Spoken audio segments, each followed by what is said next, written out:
Introduction. Do you know that all living organisms need food? Objectives. At the end, understand the irrigation process, find out cropping patterns, understand the crop protection management, study the methods for storage of grains, improvement in crop yields. We all know that cereals such as wheat, rice, maize, millets, and sorghum provide us carbohydrate for energy requirement. Similarly, pulses like gram, chana, pea, matar, black gram, urad, green gram, moong, pigeon pea, arhar, lentil, masoor provide us with protein. While some oilseeds like soybean, groundnut, sesame, castor, mustard, linseed, and sunflower provide us with necessary fats. Likewise, fruits, vegetables, and spices provide a range of vitamins and minerals in addition to small amounts of proteins, carbohydrates, and fats. For animals, some fodder crops like berseem, oats, or Sudan grass are raised as food. Crop variety improvement. Crop nutrient management. Plants require nutrients for growth and development. There are 16 nutrients which are essential for plants. Nutrients are supplied to plants by air, water, and soil. Air supplies carbon and oxygen, hydrogen comes from water, and soil supplies the other 13 nutrients to plants. Amongst these 13 nutrients, 6 are required in large quantities and are therefore called macronutrients. The other 7 nutrients are used by plants in small quantities and are therefore called micronutrients. Deficiency of these nutrients affect physiological processes in plants, including reproduction, growth, and susceptibility to diseases. To increase the yield, the soil can be enriched by supplying these nutrients in the form of manure and fertilizers. Manure. Manure contains large quantities of organic matter and also supplies small quantities of nutrients to the soil. Manure is prepared by the decomposition of animal excreta and plant waste. Manure helps in enriching soil with nutrients and organic matter and increasing soil fertility and the soil structure. Manure increases the water-holding capacity in sandy soils. In clay soils, the large quantities of manure allow drainage and avoid waterlogging problems. In using manure, we use biological waste material, which is advantageous in protecting our environment from excessive use of fertilizers. Using biological waste material is also a way of recycling farm waste. Based on the kind of biological material used, manure can be classified as compost, vermicompost, and green manure. Compost. The compost is rich in organic matter and nutrients. It is prepared from waste materials of farm like cow dung, domestic waste, sewage waste, straw, eradicated weeds, etc., which is decomposed in a pit. Vermicompost. Compost prepared by using earthworms to hasten the process of decomposition of plant and animal refuse is called vermicompost. Green manure. Before sowing the crop seeds, some plants like sun hemp or guar are grown and then mulched by plowing them into the soil. These green plants thus turn into green manure, which help in enriching the soil in nitrogen and phosphorus. Fertilizers. Fertilizers are commercially produced plant nutrients. They supply nitrogen, phosphorus, and potassium. They are used to ensure good vegetative growth, leaves, branches, and flowers, giving rise to healthy plants. Fertilizers are a factor in the higher yields of high-cost farming. Fertilizers should be applied carefully in terms of proper dose, time, and observing pre- and post-application precautions for their complete utilization.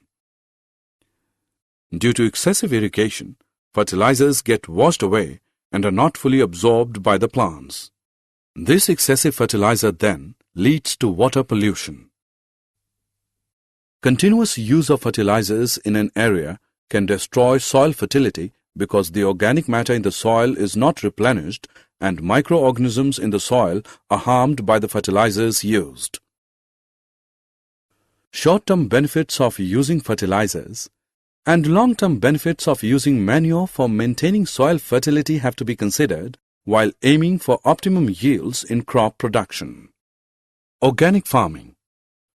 Organic farming is a farming system with minimal or no use of chemicals as fertilizers, herbicides, pesticides, etc., and with a maximum input of organic manures, recycled farm wastes, straw and livestock excreta, use of bioagents such as culture of blue-green algae in preparation of biofertilizers, neem leaves or turmeric specifically in grain storage as biopesticides with healthy cropping systems. These cropping systems are beneficial in insect, pest, and weed control besides providing nutrients. Irrigation. The technique of providing water to crops in the fields by means of canals, reservoirs, wells, and tube wells, etc., is called irrigation. Irrigation is important for the following reasons: supply of essential elements, germination of seeds, growth, absorption of nutrients. The design, equipment, and technique of replenishing the soil water deficit by applying irrigation water is known as irrigation system. There are 4 types of irrigation systems. Wells are made to exploit groundwater.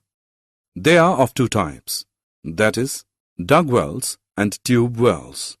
In dug wells, water accumulates due to available groundwater table. Canals are connected to reservoirs or rivers to supply water.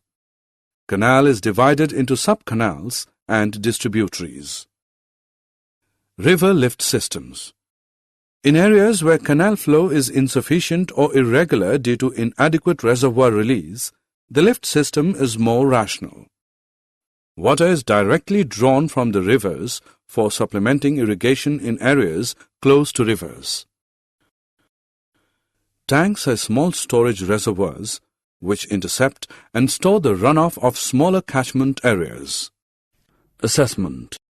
Before proceeding further, let us know how much you have learned. Match the following.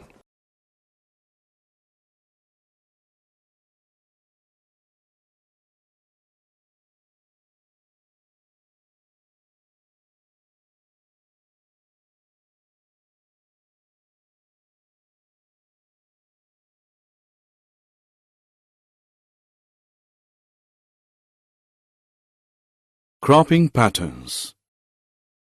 Different ways of growing crops can be used to give maximum benefit. There are 3 main methods of cropping patterns: mixed cropping, intercropping, crop rotation. Mixed cropping is growing 2 or more crops simultaneously on the same piece of land. Example, wheat and gram, or wheat and mustard, or groundnut and sunflower. This reduces risk and gives some insurance against failure of one of the crops. Intercropping is growing 2 or more crops simultaneously on the same field in a definite pattern. The crops are selected on the basis of different need of nutrients. A few rows of one crop alternate with a few rows of a second crop. Example, soybean plus maize, or finger millet bajra plus cowpea lobia.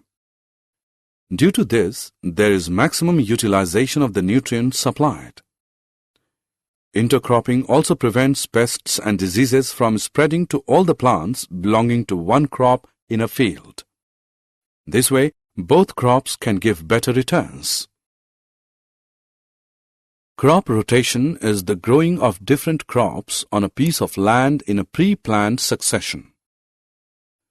Depending upon the duration, crop rotation is done for different crop combinations. The availability of moisture and irrigation facilities decide the choice of the crop to be cultivated after one harvest.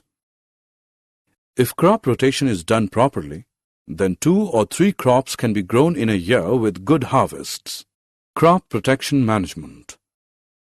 When we look around the field, we find that crops are infested by a large number of weeds, insect pests, and diseases.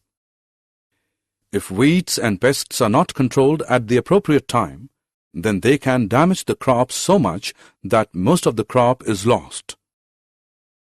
Weeds are unwanted plants in the cultivated field and compete for food, space, and light. Example: Xanthium, Gokru; Parthenium, Gajar Ghas; Cyprinus rotundus, Motha.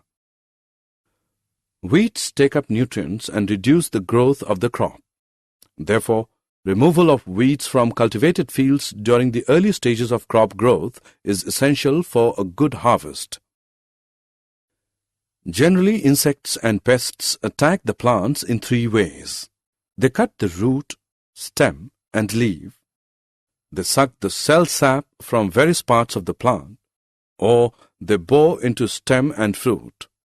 They thus affect the health of the crop and reduce yields.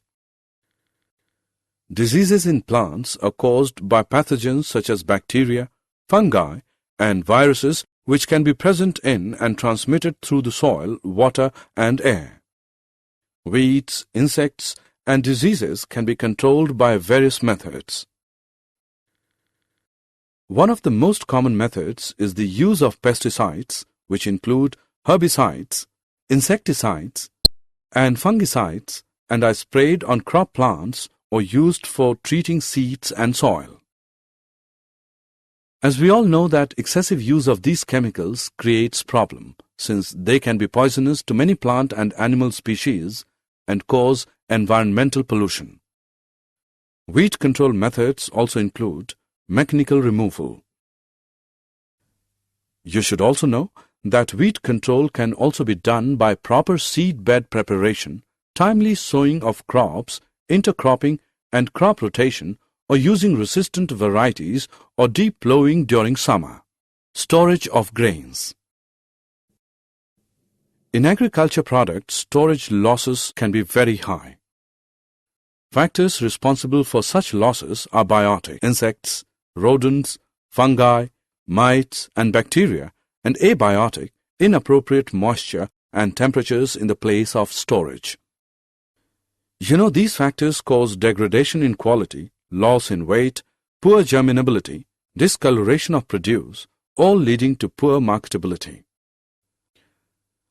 I should tell you that these factors can be controlled by proper treatment and by systematic management of warehouses. Preventive and control measures are used before grains are stored for future use. They include strict cleaning of the produce before storage, proper drying of the produce first in sunlight and then in shade, and fumigation using chemicals that can kill pests. Did you know the Agriculture Ministry's research summary? Let us summarize what we have learned. Mixed cropping is growing of 2 or more crops simultaneously on the same piece of land. Growing 2